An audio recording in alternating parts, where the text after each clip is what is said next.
আজকে কথা বলবো ক্রিকেট ইতিহাসে টপ রেয়ার মোমেন্ট নিয়ে। তাহলে চলেন শুরু করা যাক।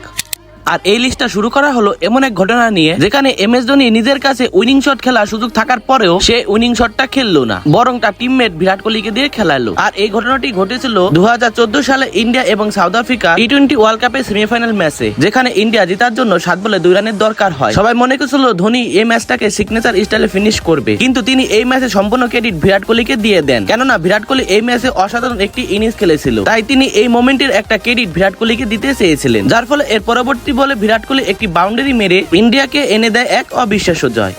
ক্রিকেট ইতিহাসে এমন একজন বোলার আছে যে কিনা 2 হাত দিয়ে বোলিং করতে পারে, আর এই বোলারটির নাম হলো কামিন্ডো মেন্ডিস, যে কিনা ইন্ডিয়ার সাথে একটি ইন্টারন্যাশনাল ম্যাচে 2 হাত দিয়ে বোলিং করা শুরু করেন। তিনি রাইট হ্যান্ড ব্যাটসম্যানের জন্য তিনি লেফট আর্ম অর্থোডক্স স্পিন বল করা শুরু করেন এবং লেফট হ্যান্ড ব্যাটসম্যানের জন্য তিনি রাইট আর্ম অফ স্পিন বল করা শুরু করেন, যা ইন্টারন্যাশনাল ক্রিকেটে অনেক কমই দেখা যায়।